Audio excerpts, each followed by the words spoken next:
특별히 오늘 또 우리 성찬 예식을 앞에 두고 꼭 잊지 말고 기억해 보고 싶은 말씀은 오늘 시편 103편에 나오는 말씀입니다. 우리가 너무 잘 아는 말씀인데 제가 이 말씀을 얼마 전에 묵상하다가 다시 한번 하나님이 주시는 그 새로운 은혜가 성경 읽는 가운데 조용한 가운데 오전 시간에 주시더라고요. 그래서 내가 이 말씀을 다시 한번 우리 성도들과 함께 나누어야 되겠다. 그래서 오늘 중요한 성례 주일에 이 말씀을 나누면서 우리 귀한 예식에 함께 참여하기를 원합니다. 오늘 이 본문 2절을 보면은 내 영혼아 여호와를 송축하며 그 모든 은택을 잊지 말지어다. 이 말은 지난날 하나님께서 베풀어 주신 은혜를 잊지 말라는 것입니다. 사람의 두뇌에는 두 가지 기능을 가지고 있어요. 많은 기능이 있지만 특별히 크게 나누면 두 가지 기능을 가지고 있습니다. 그것은 기억력하고 망각력이에요.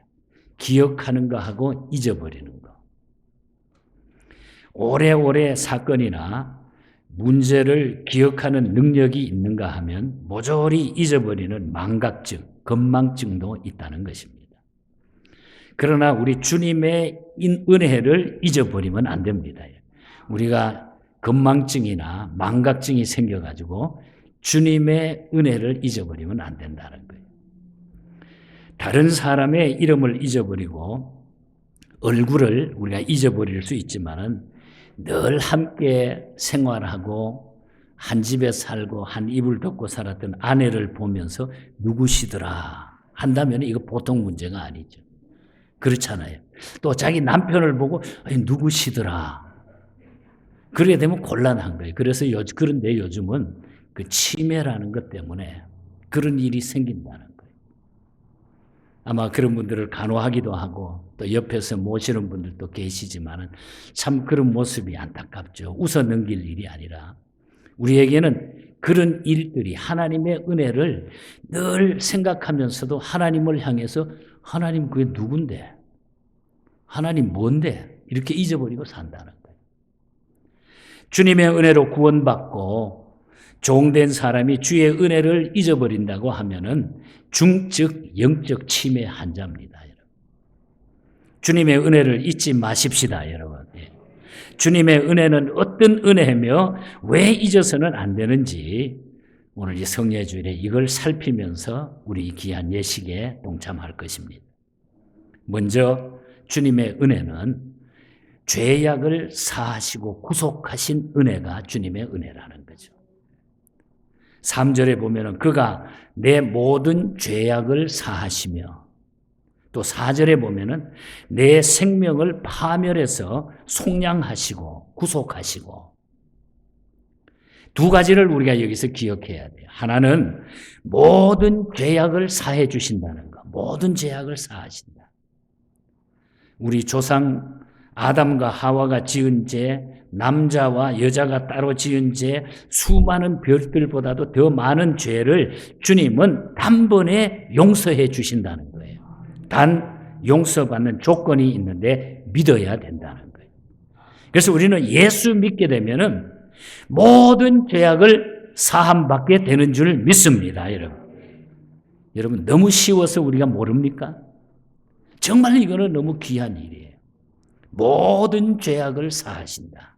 그리고 다른 하나는 파멸해서 구속하신다 그래요. 파멸. 멸망하는 데서 구속해 주신다. 되돌이킬 수 없는 멸망에서 우리를 구속해 주신다는 것. 8절 말씀에 보면은 여호와는 국률이 많으시고 은혜로우시면 노하시기를 더디하시고 인자하심이 풍부하시도다. 또 9절에 가서 보면은 노를 영원히 품지 아니하시리로다.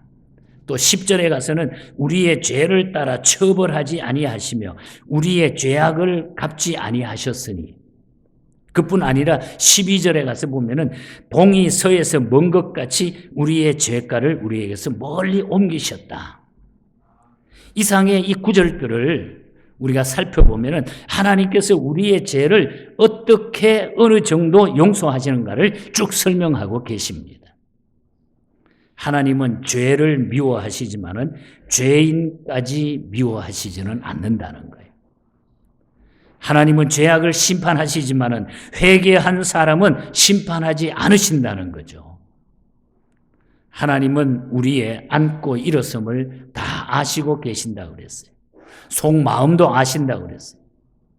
나의 지난 과거까지 다 기억하시고 계시지만은 과거를 들추어 가지고 벌하기 위해서 그걸 들추어서 심판하시지 않는다는 거예요.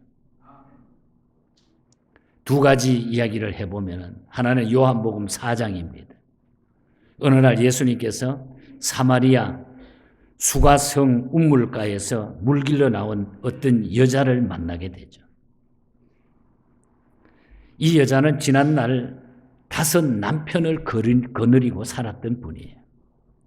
정식 결혼한 남편도 있었을 것이고 비공식적이면서 살던 남편도 있었을 것입니다. 어쨌든 한 여인이 5 남편을 편력했다고 하는 것은 행복한 삶의 주인공이 아니었다는 것을 우리가 알 수가 있죠. 문제는 지금 있는 남편도 정식으로 결혼한 남편이 아니었다는 것입니다. 그녀가 고백하기 전에 이 사실 모든 것들을 고백하기 전에 이미 주님은 그녀의 과거를 다 알고 계셨다고 그랬어요. 그때 거기서 주님은 그녀의 과거를 문제 삼지 않으시고 너 왜 그랬니? 너 어떻게 그럴 수가 있어? 이렇게 문제 삼지 않으시고 그녀의 마음속에 있는 영적 갈망, 영적 갈구를 보셨다는 거예요. 그녀의 마음을 보셨다는 거예요. 그래서 예수님은 그녀에게 생명의 복음을 주십니다. 그날 거기서 그녀는 예수님을 영접하고 구원받게 됩니다. 인간적으로 보면 도저히 용서받을 수 없지만은 그러나 영적으로 주님을 영접하면서 구원받게 됩니다. 요한복음 4장 28절에 보면 여자가 물동이를 버려두고 동네에 들어가 가지고 내가 그리스도를 만났다 증거하는 거예요. 내가 정말 예수님을 만나 그리스도를 만났다 증거했고 4장 39절에 가보면 그녀가 예수님을 증거함으로 많은 사마리아인이 그걸 통하여 예수 믿게 되었다 이렇게 말하고 있어요. 여러분, 우리 주님은 우리의 모든 죄를 따지지 않으시고 예수 믿는 자들에게는 이 용서함, 죄사함의 축복을 우리에게 주셨다는 거예요. 이걸 생각하면 너무너무 감사하잖아요. 여러분, 우리가 가지고 있는 여러분의 과거나 저의 과거나 다 그걸 따진다 그러면 정말 주님 앞에 우리가 바로 설 수 있는 자가 과연 누가 있을 거냐? 아무도 없죠. 그런데 그걸 예수 믿음으로 다 용서해 주셨다. 또 하나는 요한복음 8장의 이야기입니다. 용서받은 여인의 이야기가 또 하나 나타나죠. 외간 남자와 정을 통하다가 어떤 여인이 붙잡혀 왔습니다. 사람들은 그런 여자는 법대로 율법대로 처리하면은 돌에 맞아 죽어야 된다 그래서 돌을 하나씩 들고 와가지고 이 여자를 쳐서 죽이기 위해서 다 둘러서 있습니다. 그때 예수님은 요한복음 8장 7절에서 너희 중에 죄 없는 자가 먼저 돌로 치라 말씀하신 후에 손가락을 가지고 땅바닥에 무언가 글씨를 쓰신 겁니다. 제롬이라고 하는 신학자는 예수님이 그녀가 죄를 범한 것도 죄인인 것도 아니지만은 그때의 예수님이 그 손가락으로 그 땅에 썼던 글자가 거기에 둘러선 남자들의 범한 성적 죄를 땅에 쓰셨다. 제롬이라고 하는 신학자는 그렇게 해석하기도 했어요. 우리가 정확하게 무슨 글자를 썼는지 모르지만은 예수님이 글자를 쓴 그 글자 때문에 예수님은 그녀의 죄를 범한 것도 죄인인 것도 돌에 맞아 죽어야 할 사람인 것도 다 알고 계셨지만은 그러나 주님은 돌을 던지러 온 분이 아니라 내가 이 사람을 용서하기 위해서 이 사람을 구원하기 위해서 왔다고 하는 사실을 거기에서 분명하게 보여주죠. 자신을 십자가에 던져서 그런 여자, 그런 남자를 살리기 위해서 내가 왔다고 하는 모습을 예수님이 거기에 보여주셨어요. 그날 거기서 그녀의 위대한 용서를 예수님은 선포하죠. 여자야, 너를 고소하던 자들이 어디 있느냐? 너를 정죄하는 자가 없느냐? 주여, 없나이다. 나도 너를 정죄하지 아니하도다. 다시는 가서 죄를 짓지 말라. 나도 너의 죄를 정죄하지 않는다. 너를 정죄할 자가 세상에 누가 있느냐? 아무도 없나이다. 그리고 요한복음 8장 12절에 가서 보면은 나는 세상의 빛이니 나를 따르는 자는 어두움에 다니지 아니하고 생명의 빛을 얻느니라. 이 여인은 어두움 속에 살았지만은 예수 그리스도의 생명의 빛 대신 예수 그리스도의 빛을 바람으로 새로운 생애가 거기에 시작이 된 거예요. 그날 거기서 주님은 그녀에게 빛을 주셨고 이제부터 어두운 그녀를 벗어나서 빛 대신 주님을 바라보고 살라는 메시지를 주신 것입니다. 그날 그녀는 거듭난 생일날이 된 거예요. 오늘 우리에게도 예수님 때문에 예수 믿음으로 말미암아 우리도 그런 영적인 생일이 다 주어져 있는 줄 믿습니다, 여러분. 바로 성찬은 이 어두운 죄악을 벗어나 생명의 빛으로 살게 된 것을 감사하면서 하나님 앞에 올려드리는 기념하는 것이 성찬이에요, 여러분. 나를 죄에서 구원해 주신 주님. 주님이 몸버려 피 흘리고 나를 그것을 위해서 그것을 통해서 나를 구원해 주신 이 은혜를 감사하면서 참여하는 것이 오늘 이 성찬입니다. 죄악을 사하시고 구속한 은혜. 이거 이상 큰 은혜가 어디 있어요?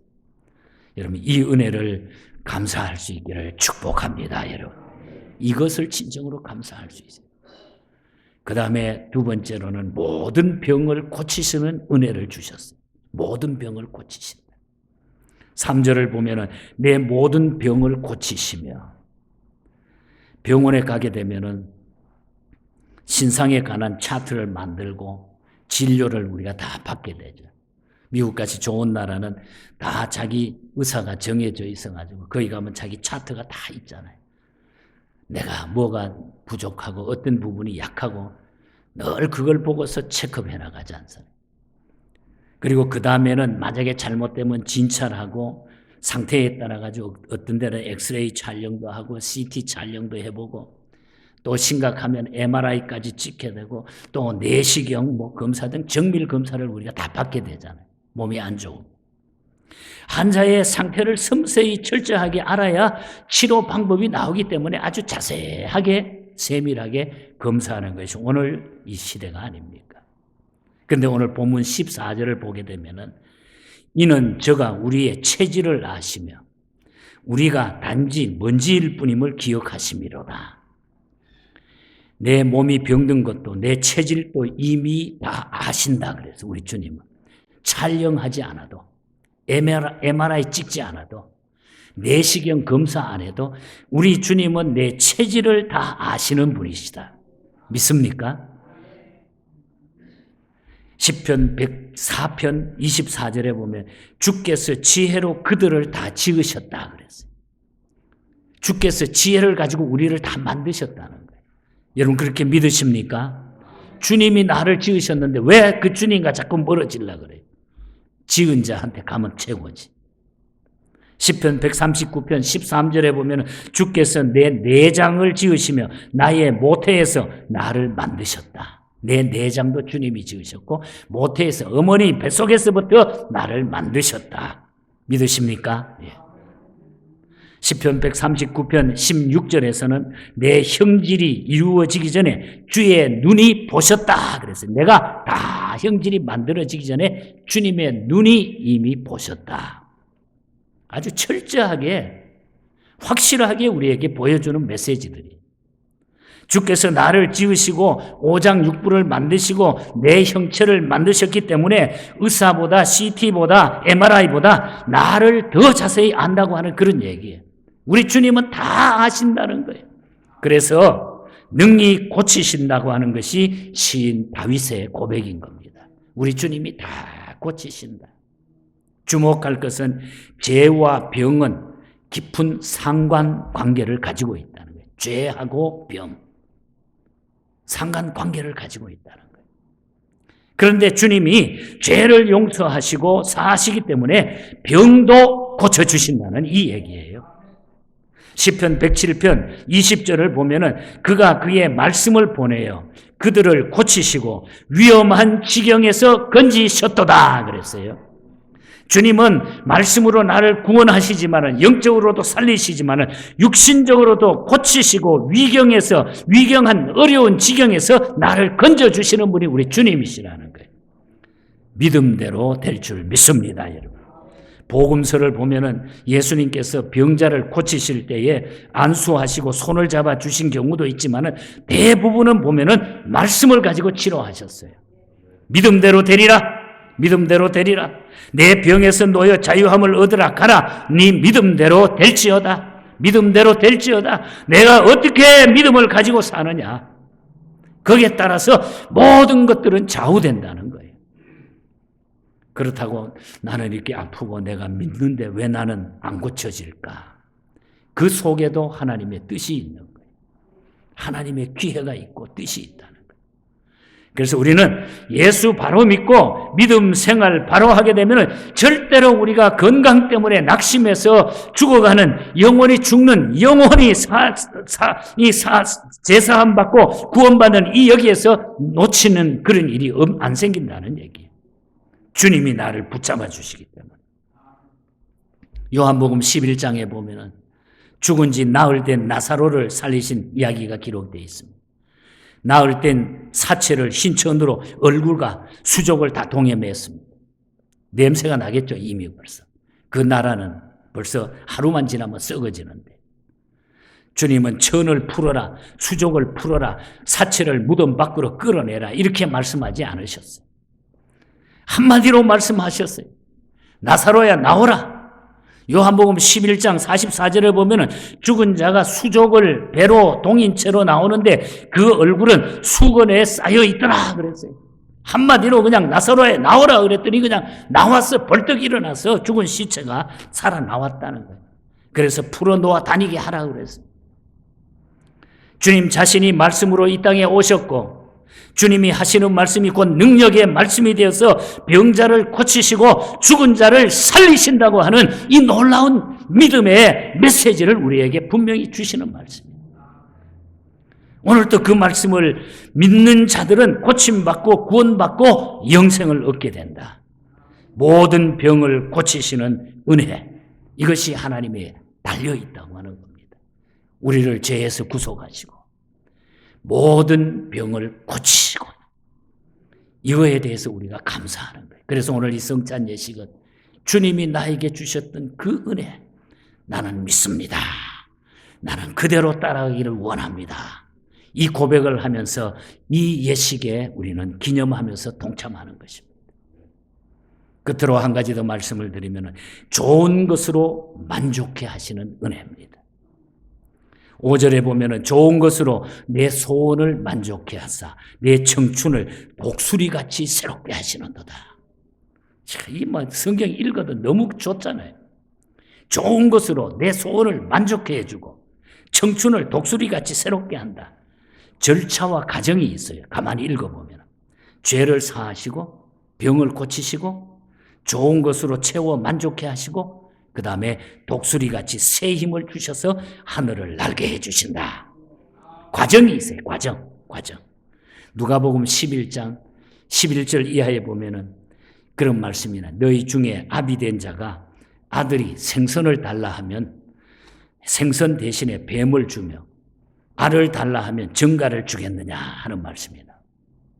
또 13절에 가서 보면은 너희가 악할지라도 좋은 것을 자식에게 줄 알거든 하물면 너희 천부 하나님께서 구하는 자에게 성령을 주시지 않겠느냐 하는 말씀입니다. 부모가 자식에게 좋은 것 주고 싶어 하듯이 하나님은 더욱더 좋은 것을 우리에게 주신다. 믿습니까? 저 더욱더욱 좋은 것을 주시는 은혜가 하나님의 은혜예요. 그래서 우리는 예수 믿는 하나님의 자녀는 구하기만 하면 하나님이 그냥 시시하게 하는 것이 아니라 더 좋은 것을 우리에게 주신다. 그래서 우리가 기도하면 돼요. 감사하면 돼요. 더 좋은 것을. 그래서 진짜 돌아보면은요, 지난날을 돌아보면 하나님이 다 더 좋은 것을 주셨어요. 더 좋은 것을 주셨어요. 그것을 모두 누리는 저와 여러분이 되시기를 축복합니다, 여러분. 창세기 1장 기사를 보면은 여세 동안 하나님이 천지를 창조하셨어요. 그런데 여호와 보시기에 좋았다라고 하는 말씀이 계속 반복돼요. 만들어 놓고는 하나님 보시기에 좋았더라, 좋았더라. 하나님은 최선을 다해서 다 좋게 만들어 놓고 그 세상을 우리 인간에게 주셨어요. 좋았더라. 이 좋은 세상을 우리에게 주었더라. 좋으신 하나님이기 때문에 우리는 날마다 좋으신 하나님께 감사하고 찬양을 드려야 될 줄 믿습니다. 우리가 잘 부르는 찬양 있잖아요. 좋으신 하나님, 좋으신 하나님. 참 좋으신 나의 하나님. 오늘 이 성찬식은 이 하나님께, 참 좋으신 하나님께 감사하면서 은혜를 기억하면서 우리가 누리는, 기념하는 그런 성찬이에요.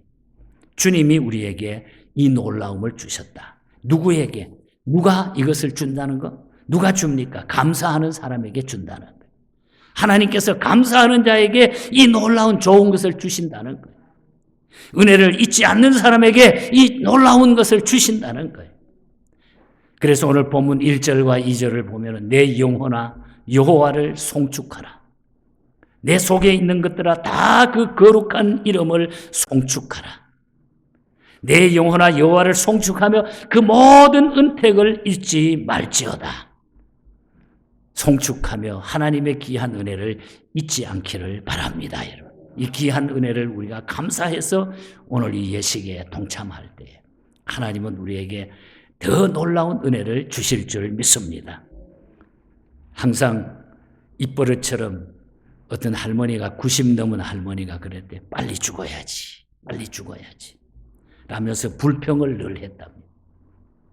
양로원 같은 기관에 있으면서 매일 아이고 내가 빨리 죽어야지. 간호원들 앞에 돌보는 사람 앞에 빨리. 그러던 어느 날 그 기관에 원장 되는 분이 밖에 들어갔다고 오시면서 맛있는 캔디를 사가지고 왔어요.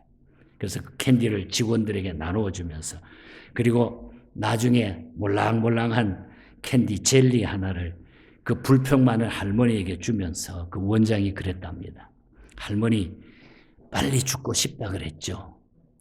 이 약은 한 알만 먹으면 1시간 안에 잠자는 것처럼 편안히 돌아가실 거예요.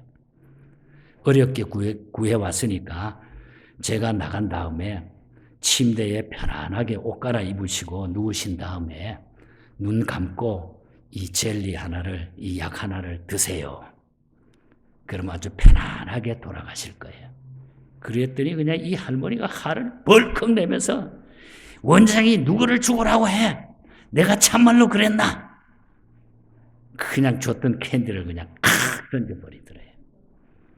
여러분, 사는 것도 감사, 사는 것도 감사. 내가 오늘 여기에 있음도 감사. 나의 나된 것도 감사. 가정 주시고 가족 주시고 어렵고 힘들어도 주님 바라보고 기도하게 하신 것도 감사. 남다르게 주일이 되면 그래도 기다려지고 교회 와서 예배 드리는 것도 감사. 방글라데시라든지 르완다라든지 아프리카 가본 같은 데 태어나지 않고 대한민국 국민으로 태어나가지고 또 살기 좋은 미국에 와서 이민 와서 살아갈 수 있도록 나를 인도해 주신 하나님께 감사. 그렇잖아요. 얼마나 감사할 게 많아요. 예수 믿고 구원받은 것도 감사, 감사, 감사, 또 감사, 또 감사. 주님 감사합니다. 주님의 은택을 잊지 않는 자, 주님의 이 은혜를 잊지 않는 자, 죄사함을 주시고 구원해 주신 은혜 기억하며 감사하고 이런 심정으로 오늘 이 성찬 예식을 우리가 받을 때에 오늘 우리는 감사의 능력을 통해서 남은 생에 꼭 승리하게 될 줄 믿습니다. 로버트 로리 목사님은 그런 찬송가 가사를 썼습니다. 예수 믿고 나니까 정말 하나님의 은혜가 너무너무 감사한 거예요. 나 위하여 십자가에 중한 고통 받으사 대신 죽은 주 예수여 사랑하신 은혜여 보배로운 피를 흘려 영영 죽을 죄에서 구속함을 얻은 우리 어찌 찬양하지 않아야 할까? 너무너무 감사해서 내가 평생 찬양하며 살아야 되겠다고 3절에는 이렇게 고백했습니다. 이 세상의 모진 풍파 쉬지 않고 불어도 주님 안에 보호받는 우리 마음 편하다. 늘 깨어서 기도하고 저 천국을 바라며 주님만을 기다리니 어찌 찬양 안 할까. 정말 오늘 우리가 이 성찬 예식 앞에 주님을 내가 어찌 찬양하지 아니할 수 있습니까?